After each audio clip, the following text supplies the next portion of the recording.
নমস্কার দর্শকবৃন্দু, আমি আপনাদের সামনে উপস্থিত হয়েছি একটি অবিশ্বাস্য কিন্তু সত্য পুরাণ ভিত্তিক রহস্য নিয়ে। আজ আমরা আলোচনা করব ভগবান বিষ্ণুর নিঃশ্বাসের সাথে মহাকালের সম্পর্ক। একটা নিঃশ্বাসে যদি সৃষ্টি হয় মহাবিশ্ব, আর আরেক নিঃশ্বাসে সে মহাবিশ্ব লীন হয়ে যায়, তাহলে সময় বা মহাকাল আসলে কার অধীনে? চলুন জেনে নিই সে চিরন্তর রহস্য। পুরাণে বর্ণিত আছে, যখন কিছু ছিল না, না আকাশ, না ভূমি, না আলো, না অন্ধকার, তখন শুধুমাত্র ছিলেন ভগবান মহাবিষ্ণু অনন্তকারে ওপর শায়ন অবস্থায়। তার নিঃশ্বাস ছিল মহাজগতের একমাত্র স্পন্দন। প্রতিটি শ্বাস প্রশ্বাসের সাথে সৃষ্টি ও লয় ঘটে। যখন ভগবান বিষ্ণু নিঃশ্বাস নেন, তখন অসংখ্য ব্রহ্মাণ্ড সৃষ্টি হয়।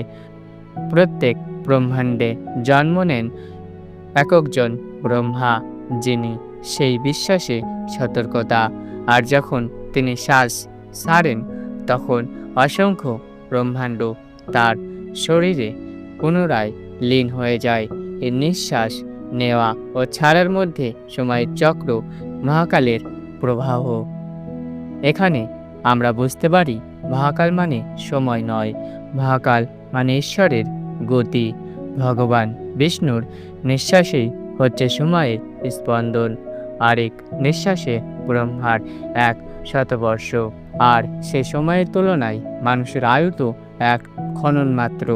ভাবুন, আমাদের এক জীবনকাল যেখানে 70 থেকে 80 বছর, সেটা বিষ্ণুর এক পলকেরও কম সময়।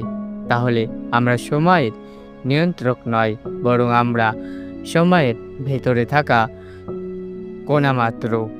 মহাকাল শব্দের অর্থ যিনি সময়ের অধিপতি।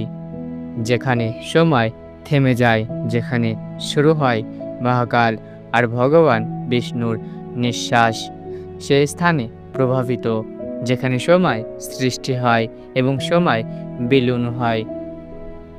অর্থাৎ মহাকাল হচ্ছে বিষ্ণুর নিঃশ্বাসের রূপান্তর। বিষ্ণুর নিঃশ্বাস যখন বহমান, তখন সময় প্রভাবিত হয়। যখন তা স্থির হয়, তখন সময় থেমে যায়, সৃষ্টি থেমে যায়। এ কাহিনী আমাদের শেখায়, আমরা যতই সময়ের পেছনে দৌড়াই, সময় আসলে আমাদের মধ্যেই প্রভাবিত হচ্ছে। যে বুঝে নেয় এ সত্য, সে ভয় পায় না সময়কে, মৃত্যু বা শেষকে, কারণ সে জানে শেষ মানে আরেক সূচনা। নিঃশ্বাসের মতোই ফিরে আসবে নতুন সৃষ্টি। দর্শকবৃন্দরা, ভগবান বিষ্ণুর নিঃশ্বাসের এ রহস্য শুধু পুরাণ নয়, এটি আমাদের অস্তিত্বের গভীর সত্য। জীবন মানে নিঃশ্বাসের মতোই আসা ও যাওয়া, সৃষ্টি, লয়। যদি এই সত্য আপনি হৃদয় অনুভব করতে পারেন, তবে আপনি সময়ের সীমা পেরিয়ে অমর চেতনাকে স্পর্শ করবেন। যদি ভিডিওটি ভালো লেগে থাকে, লাইক করুন, শেয়ার ও সাবস্ক্রাইব করতে বলবেন না। কমেন্টে লিখে জানাবেন আপনার মতে সময়কে কে নিয়ন্ত্রণ করে, আমরা না ঈশ্বর?